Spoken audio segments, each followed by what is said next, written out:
Good evening, everybody. Welcome back to the Blind Press YouTube channel. And it's Saturday and it's 5 p.m., which means it's time for Star Trek.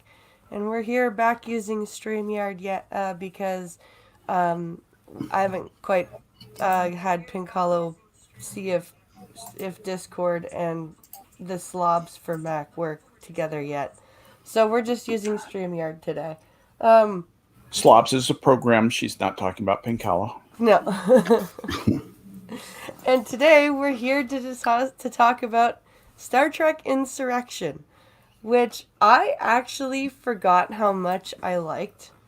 I I I don't like it as nearly as much as I like First Contact. Um, but honestly, I think that um, Insurrection probably swaps places with Generations for me Mm. in my order of liking. So I think instead of First Contact, Generations, Insurrection, Nemesis, it would go the other way around. Yeah, it's like a tie for the last, maybe. No, for me, it's First Contact, Insurrection, Generations, Nemesis. Mm. So you put this in front of Generations. I do. Interesting. Can't say as I would, but okay. Now, the reasons that I do that are probably different from most people's, but the reason that I do that is because this movie, I have not watched it in about 10 years, and just the way the chips fell, Pinkalo and I weren't able to watch it together, so I watched it by myself today, and the dialogue in that movie was so good and so descriptive that I could figure out what was going on without having somebody In that Insurrection. yeah. Actually, that's fair. I'm not going to disagree with that. Hello, Scribe. Hello, Costin. Um, thank you for showing up, Scribbles. Very good to have you. Hi, y'all. Hey guys. And Grillin' Pirate Pete. Hello. And I liked the pacing of the movie, honestly. Mm-hmm. I liked the fact that it had lots of action, but it also had levity and it had like some slower scenes, but the slower scenes weren't like 10-15 minutes of slow scene. Mm. Right? It was, a couple of minutes here, a couple of minutes there. Death by 1,000 cuts. So Just kidding, man. I'm Not curious, what did you guys not like about Insurrection? Because I seem to be um in the minority here. I believe it's just the script. Yeah. I think it's a shit script that, not a shit script. All right, the conceptually, the base storylines, okay, are pretty good. Yeah. But I think the writing was where it went off the ditch for me. All right, because the effects look fantastic in places, especially the space stuff. The music is really fucking good. It is. I was catching on to that too. And so it's like, in the acting it's F. Murray Abraham, an award-winning actor, Academy Award-winning actor. For Mozart, Amadeus, that movie. You ever seen that? Yeah. Yeah. Mm-hmm. Who did he play in Amadeus? Was he was Scagliari. He was the old man telling the story. Really? Yeah. He was Yeah. Salieri? I didn't know Yeah. that. Mm. Very cool. So that's my hot take on the deal. I really like the Troy Riker thing. Yeah. I thought that was working out. It was, we're laughing because it's like, okay, we know what's going on here. Well, and it's expected, right? Like they wrote it kind of like in the end of TNG, Mm-hmm. that they were probably going to end up Like at first it was Worf, but you knew eventually that Will and Troy were gonna get back together, and then it kind of leads well in for Nemesis, right? Like, um, so the plot of this movie is we have an admiral working with a race called the Sona, um, and they are supposedly observing a race called the Baku, because, well, at first apparently they don't know that these people were warp capable, but it's a pretty convoluted plot, and it's pretty good actually. And Data is working with these people, um, The, and he discovers something, and is shot at. We discover later on in the movie, which triggers his failsafe program, and he just basically goes rogue. And so the start of the movie is basically Picard and Worf capturing Data to avoid the Admiral basically destroying him. And I really like the intro to this movie before we get to Data, because we have it's like the start of a TNG episode. I that's liked that. I actually like I noted that too. Keep going, Scott. yeah, the first time that I saw this movie, when I started to like this, it started out like a super TNG episode, and I thought, this is great. It's going to be cinematic. It's going to be big. And I think that was the disappointing thing about the movie was it felt like a big TNG episode. That and the fact that they had opportunities to do a lot of interesting stuff that they just didn't do. I mean, going into, caves on when you send a whole bunch of people running from aliens who are shooting at them into caves underground on a planet, you have the opportunity to do some interesting plot things. Yeah. You know what they did? They ran into caves, and then they ran out of the caves, and that's all that happened. Oh, good. Oh, and there was a cave in. Yeah, nothing interesting happened. They squandered a lot of interesting potential plot things. Plus, my other knock on it was that it turned into like a really long TNG episode with this bolted on romance. See, but I did not like the romance. I'm and opposite even though of you. I really liked the actress who played the romantic interest, and of course I liked Picard, but I didn't. The romance felt like a bolted on plot piece. Honestly, out of all of the romances Picard has been in, this one and the one that he had with the Commander Darren, who played that keyboard that they played together, and that he showed her the flute from the inner light. Those two are, for me, the most believable romances that Picard has been in. I wasn't criticizing it for believability. I was criticizing it for placement in the episode. Really? It's the writing. I was sitting. Yes, exactly. I was sitting there saying, "What? Why is this here? What is it doing here?" Yes, exactly. It's taking up minutes of film, and it's showing Picard. Letting Picard be romantic, which he does really well. It's like the Kim Basinger storyline in the first Batman movie. You know what I'm saying? It's just glued on to the fucking movie. Man Strikes Again. You're so good at that. Very good. Yeah, I agree with you. Yeah. Very good. Pink Hollow from chat says, you just didn't like she was older. No, Yeah.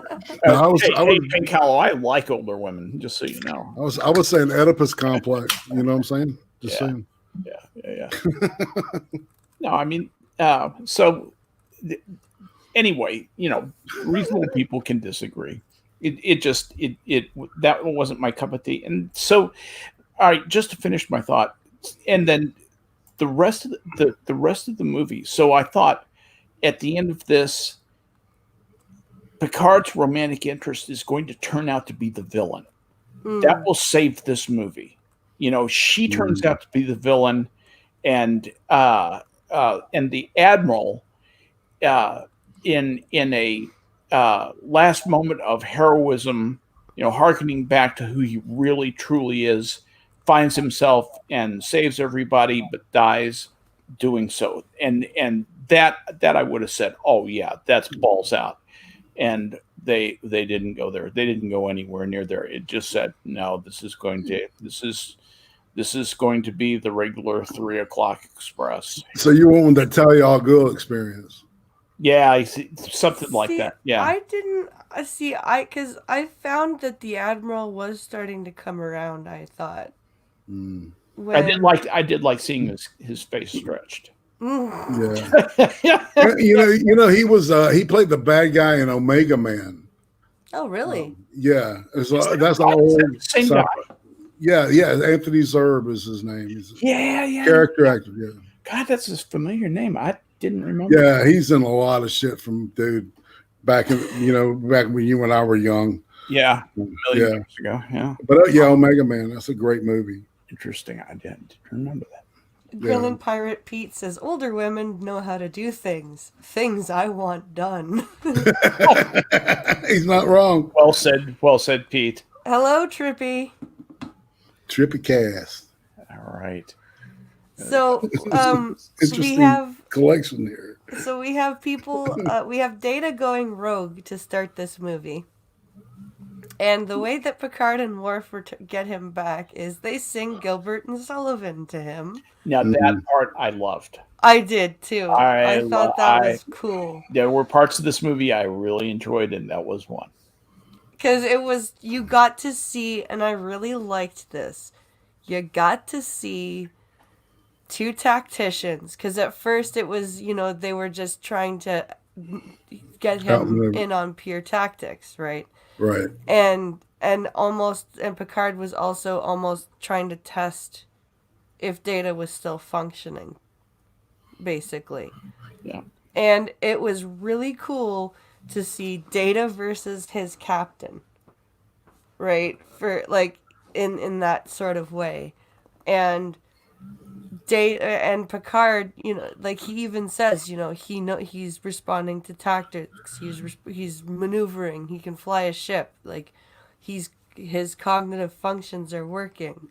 So then he appeals to the human side of Data, where he was rehearsing this production of the HMS Pinafore, and maybe if we sing to him, he'll respond. That was a cool bit of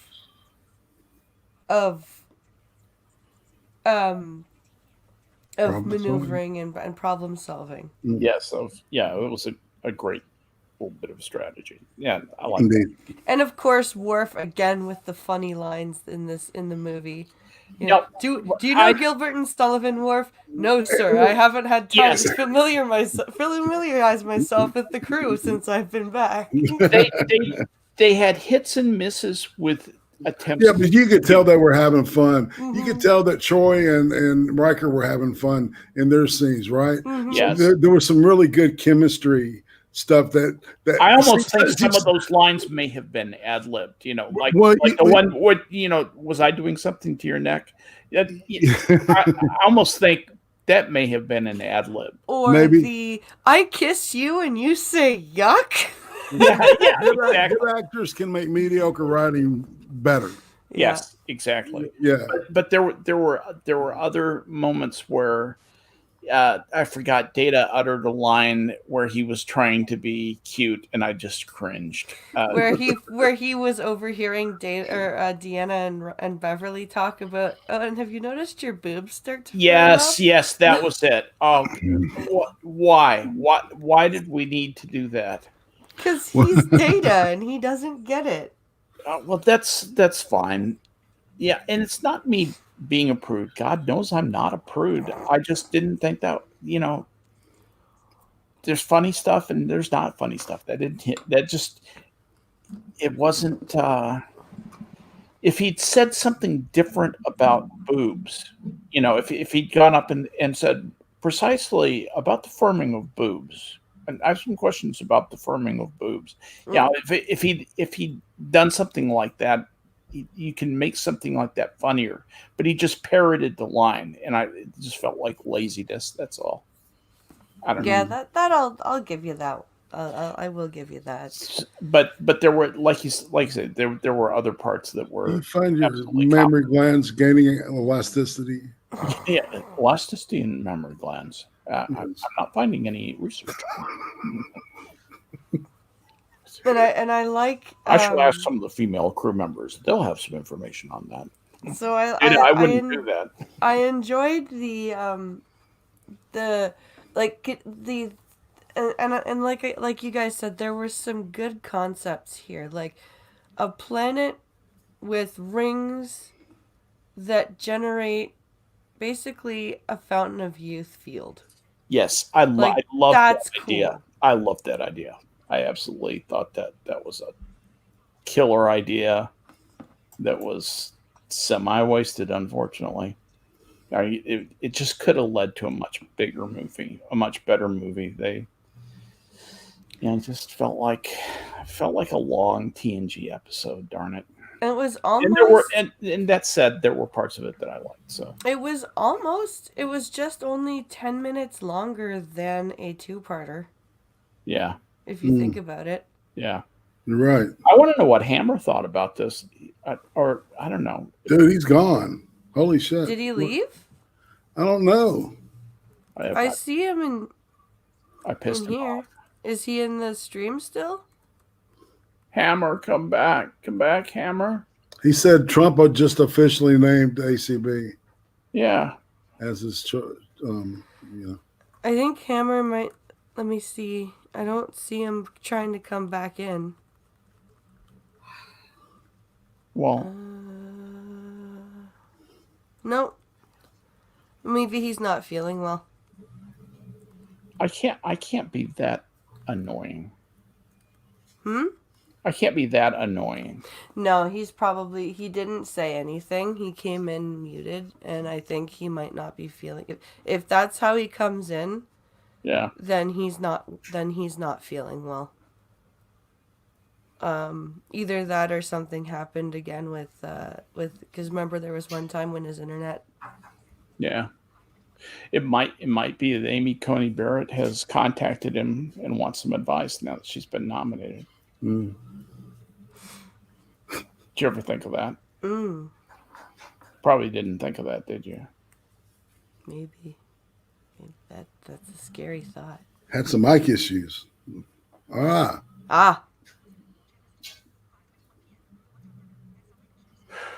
I see. So we have I want to know this if he liked it. admiral telling Picard basically after he's gotten Data because they got Data back and Geordi, Geordi resolved the issue as Geordi always does. And Admiral Doherty is basically like, okay, good job, now fuck off.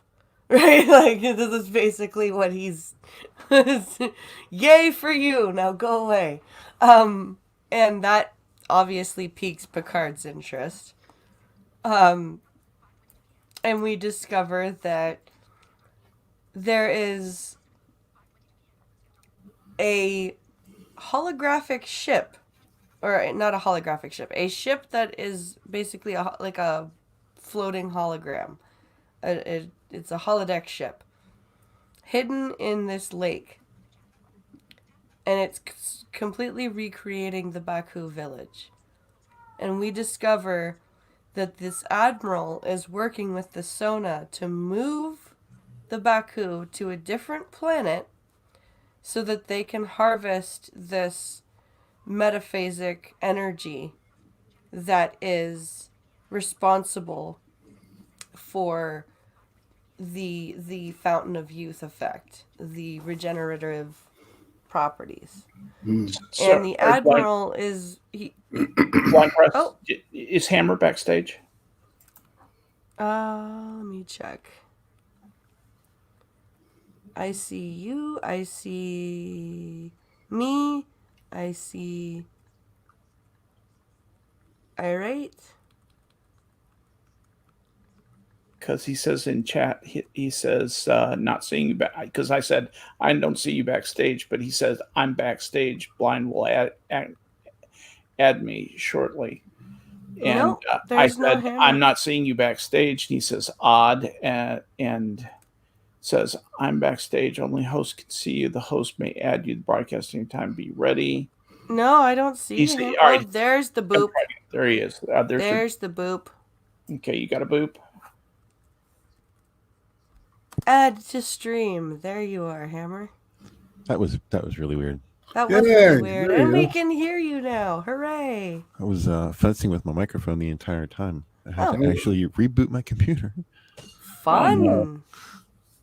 Hey, everybody! Good to hear your voice. I want to know if you like the movie. Yeah, what do you So, think about Insurrection? 24 minutes in, you guys get the. Well, I've Sorry, I'm late. wanted to know early on. So, but anyway. Yeah. No, I'm sorry. I was just.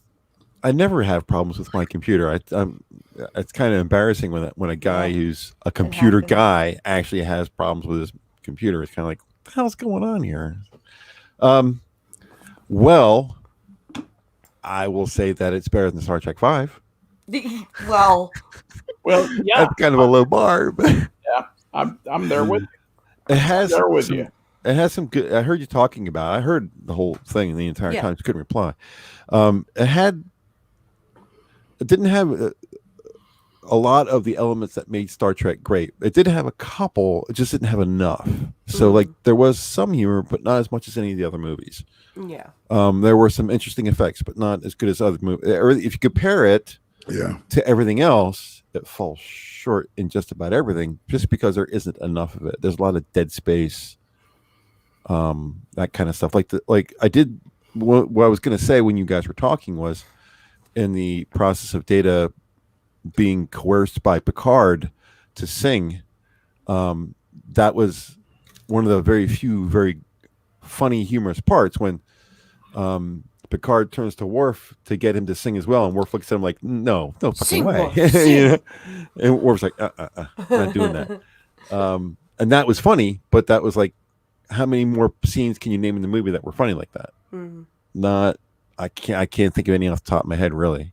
Except for Worf shooting down one of the probes and saying, definitely feeling aggressive tendencies. Yeah, Yes, and that yes. wasn't really that funny, but it was all right. Sort I of. mean, You can Klingons never sympathize do with anything small, do they? I mean, there's a very few little one-liners, but there wasn't any real humor. Yeah. Right. But what humor there was mediocre, and except for that one look, it wasn't even a word. He just looked at Picard like Picard was crazy, and that made me laugh. But nothing in the rest of the movie really made me laugh, and I wasn't invested that much in the relationship with Picard and his girlfriend. Although that woman is beautiful. Yes, yeah. I agree with you. So I mean, I have to agree. When it comes right down to it, I have to agree with IP. It really came down to the writing. It just the entire movie did not grab me. Right. That's my overall. Like I said, I think it was because I was able to, this was a movie that I was able to watch pretty much from fresh because I haven't seen it in a while, and watch alone and figure out what was going on. Like, I'm a little burpy too. Sorry about that. it's okay. It's a very talk intensive movie. It's a very dialogue intensive movie. It doesn't rely on a lot of visual stuff to Yeah. get its message across, which is that's kind of an advantage for you. Yeah. Yeah, it really was an advantage. And there was, especially when we've got Admiral Doherty and Ruafo arguing about whether, we'll get the Enterprise to come back with us, because Admiral was like, I'll order Riker to come back, right? And Ruafo was like, ha, he Picard's first officer, he's gonna do whatever Picard says he's gonna do. And then, it's agreed that Ruafo will go send some escort ships, quote unquote. And then of course Riker just completely does what Riker does. And he's got a really good line in that movie. Time to use the briar patch like Brer Rabbit did. I liked that. I liked that little line because it totally fits. It totally fits Riker's personality. Because Riker is not one of those people who will. He won't. He will follow Picard's orders, but he'll put his own spin on it, which I like. That's what I like about Riker. That maneuvering joystick, though, man, that was awful. Oh God, there was a joystick. Yeah, there's a part where he takes over the ship during the fight, and he has I remember what he actually says, but he says something in a your old school 20 years ago joystick pops up out of this gorgeous LED display. Oh, the manual. Yeah, that's what it did. It looks when like he said it looks like a Flight Master flight stick from 30 years ago. Right. A Nintendo console. Oh my God, does it have suction cups at the bottom? What the hell is this?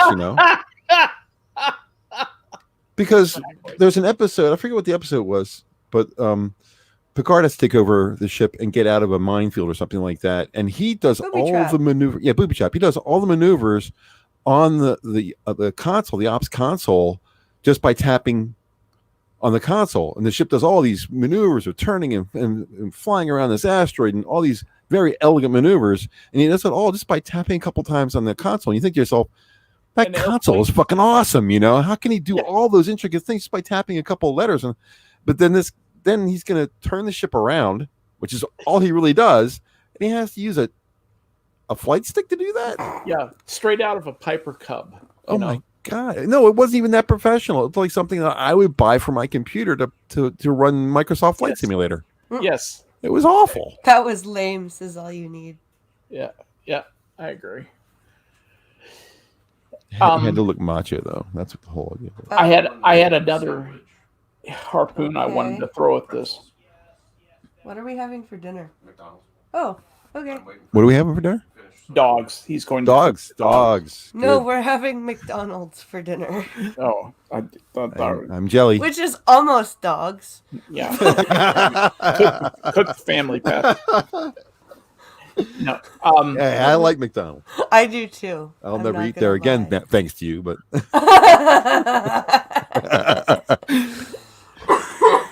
at the end, when Galna suddenly relents, I just didn't buy that. No? Nope.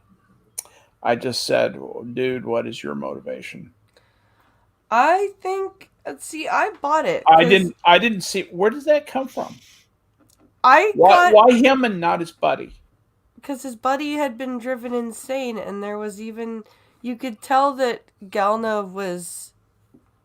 Even at the beginning of the movie when they get back together. Where does Galna show any reluctance before? They were saying, where he was saying, it must have been difficult for you to be back among them.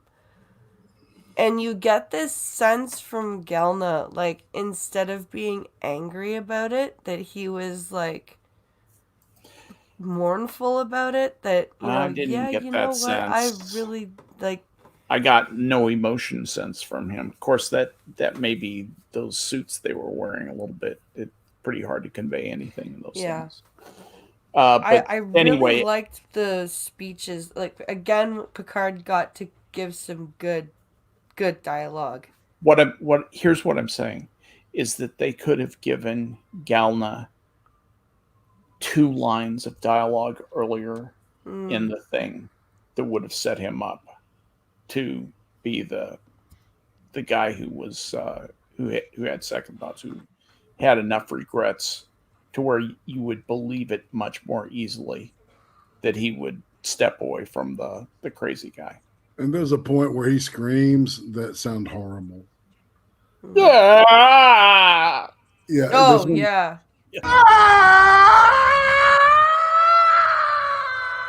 Yeah, that one. That one. It was so bad. I stopped it and got my shit out and recorded it. Yes, Trippy Whoopi Goldberg was in Next Generation, the series, and she was in one Next Generation movie. That was not her screaming, though. No, it wasn't. Yeah, that was a bad scream. That was a bad scream.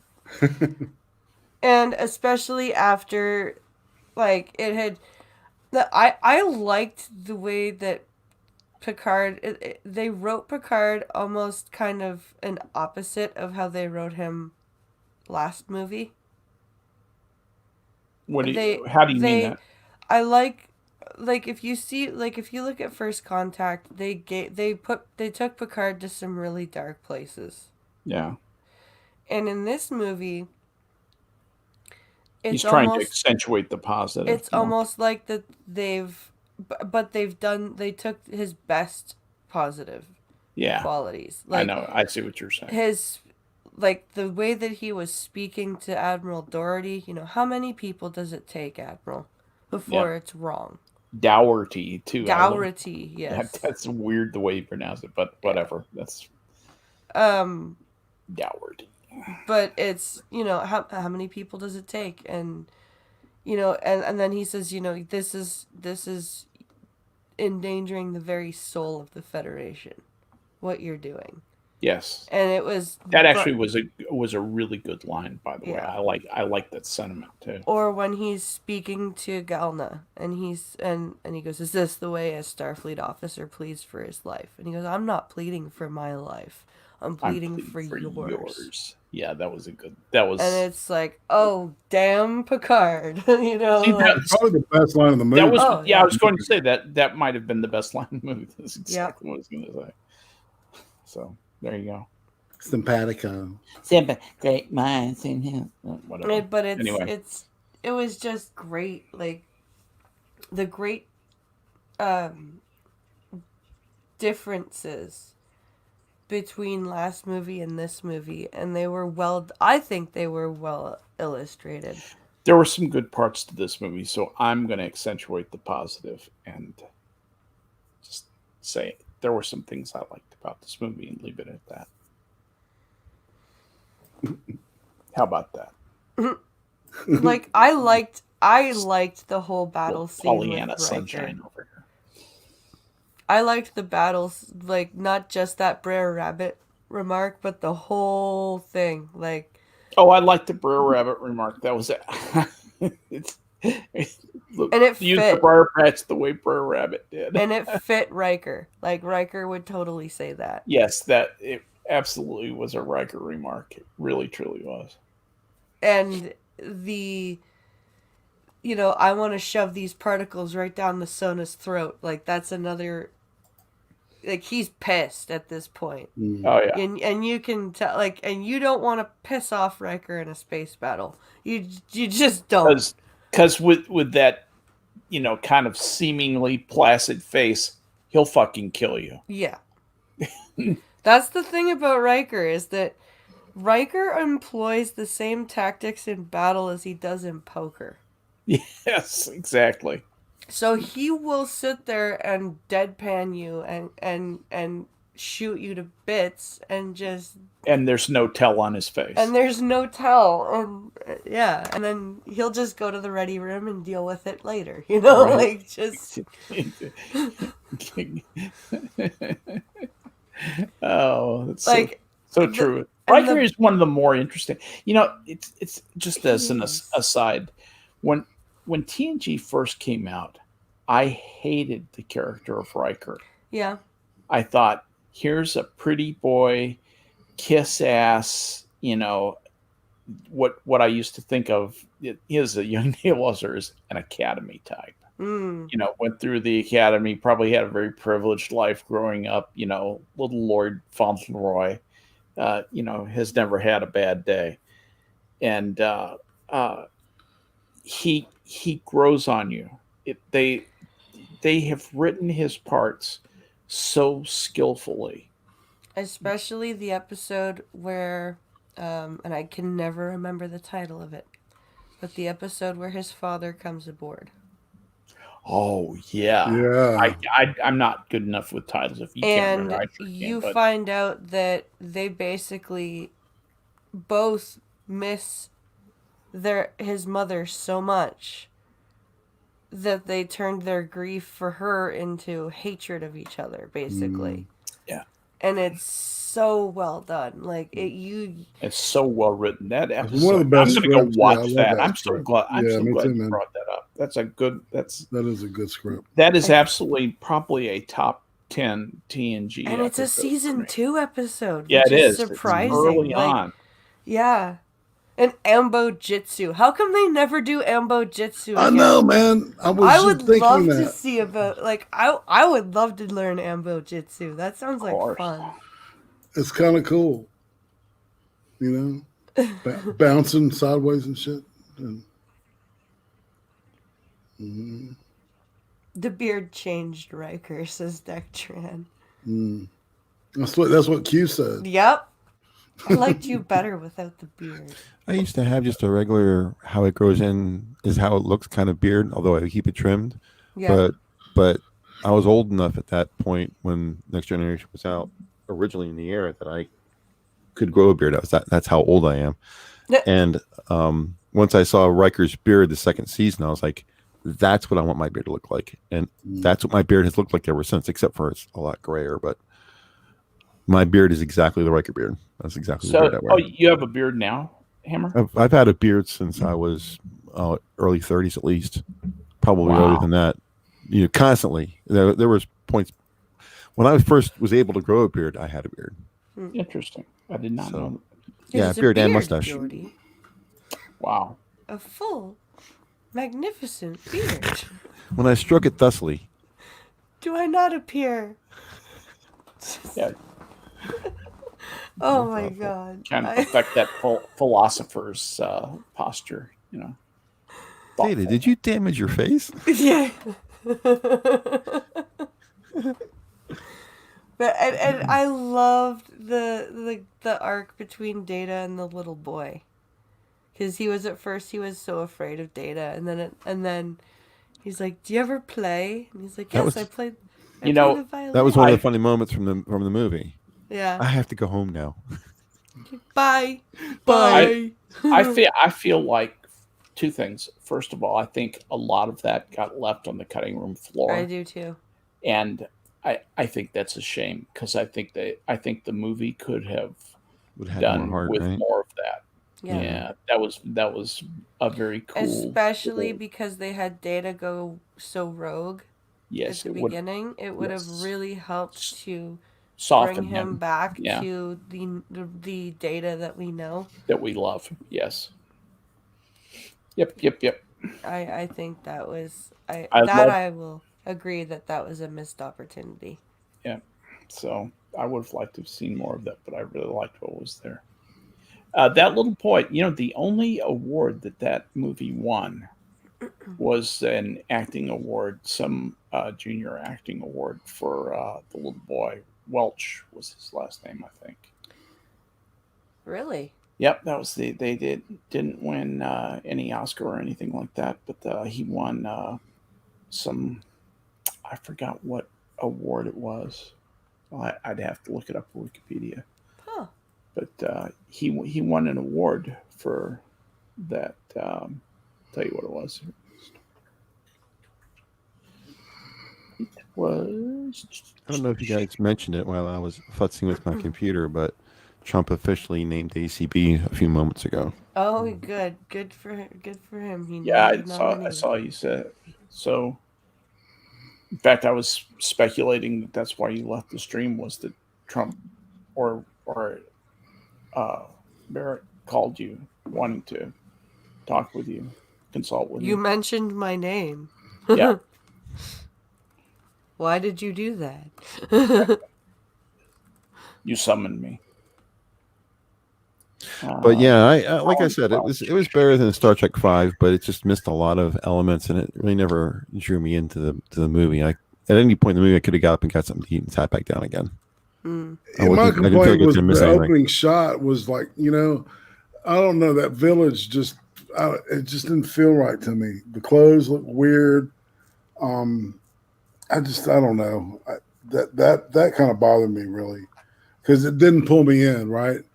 I don't know. Yeah, that's my point. It really didn't. It didn't grab me. It didn't pull me in. Youth and Film Awards. It won the Best Supporting Actor for Michael Welch. Mm. It was nominated for the Hugo Award for Best Dramatic Presentation, which went to The Truman Show, and nominated for Best Family Feature Film, but did not win. There you go. Did they take Juggalos off the FBI watch list yet? Trippy, you're crazy. What he's saying? He's asking if they took Juggalos off the FBI watch list yet.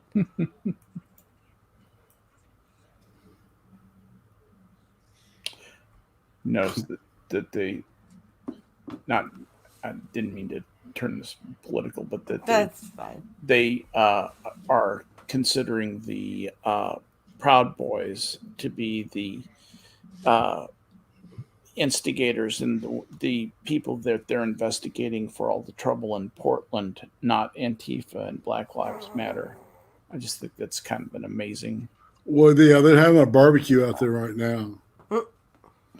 So they've done a formal march today, and a state of emergency was declared by the governor. Of course, it was. I'm not kidding. I'm not kidding about that. I'm not either. Okay, so yeah, that was just. So, was there anything other than about Insurrection that we haven't mentioned yet?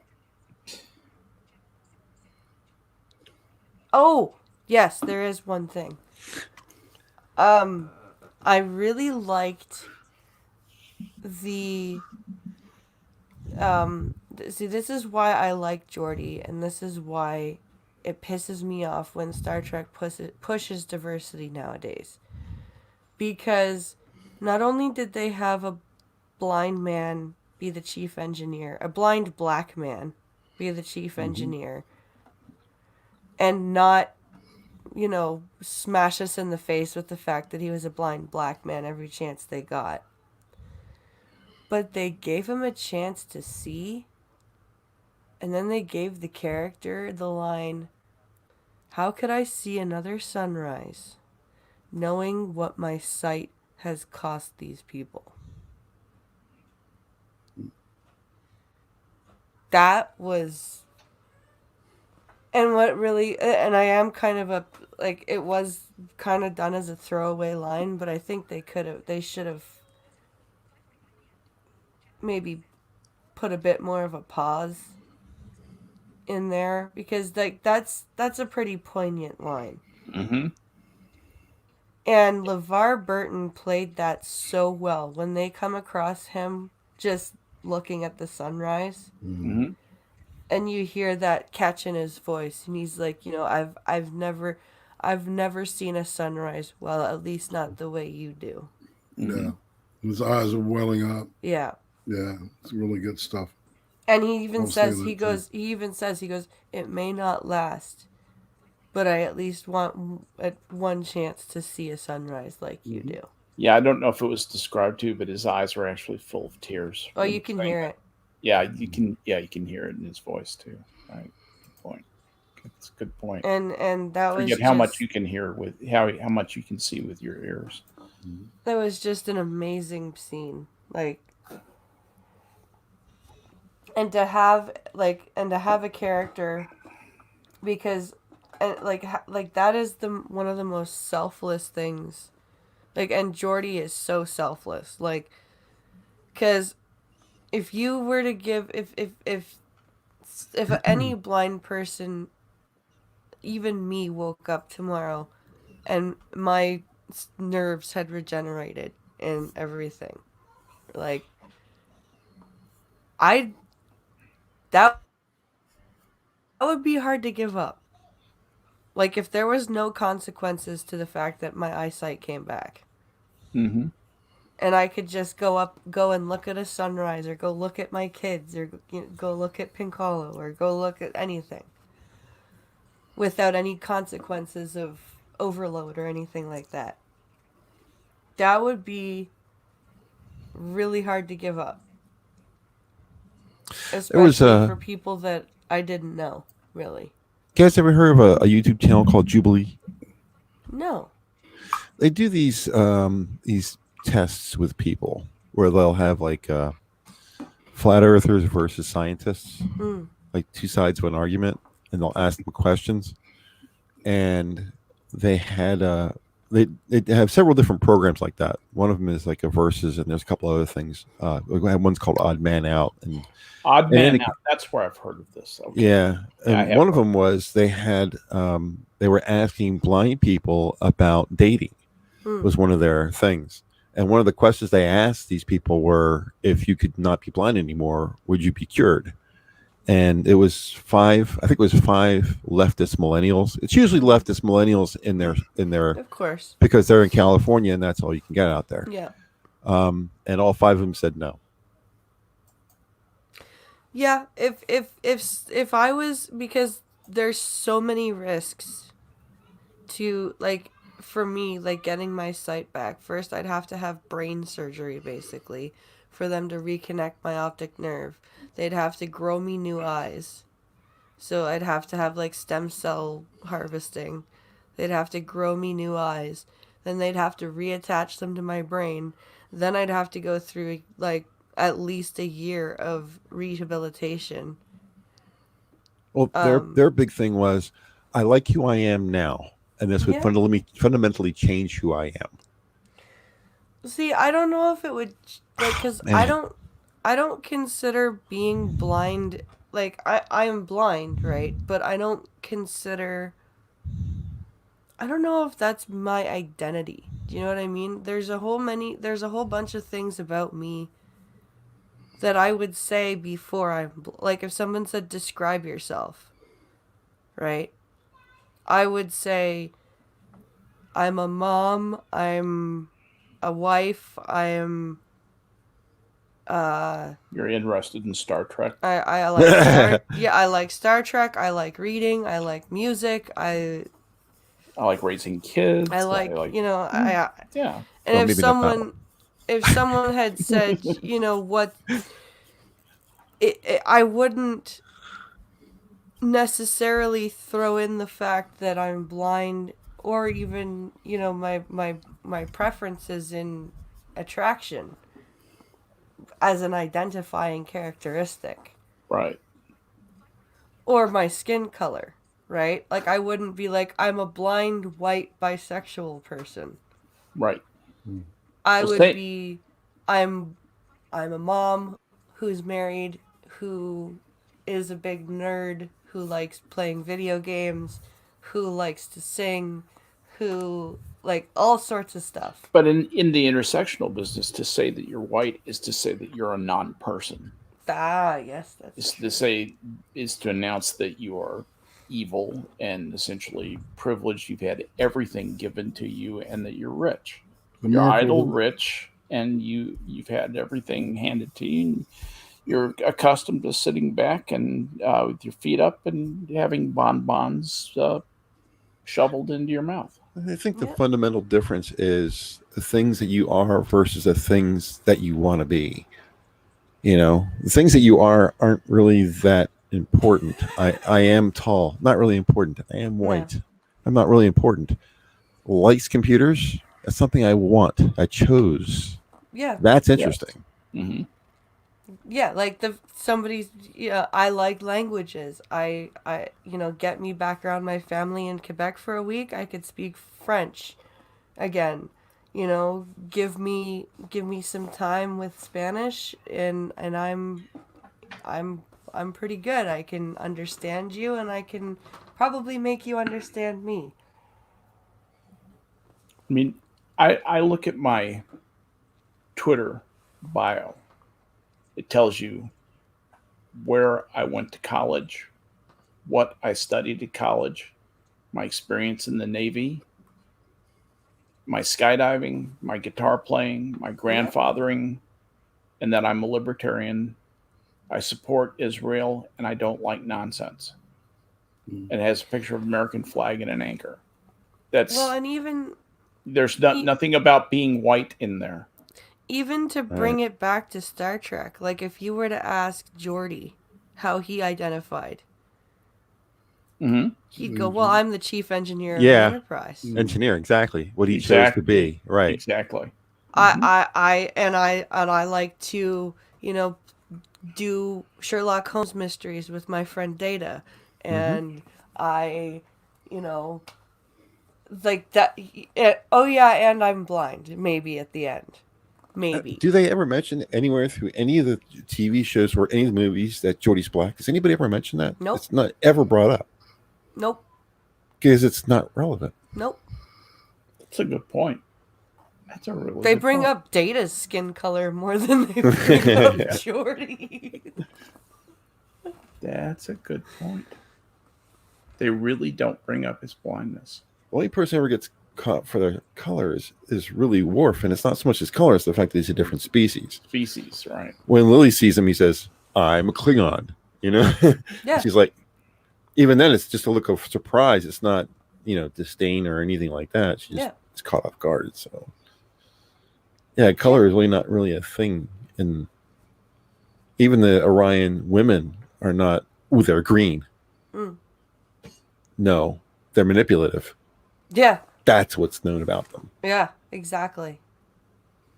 Even in that horrible Code of Honor episode, nobody mentions that the Ligonians are black. Yeah, it's a good point. But it's a planet full of black people that, like, you know what I mean? Like, nobody outright mentions that.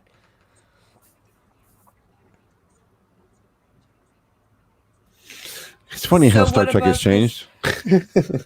Good catch. Good catch, Pete.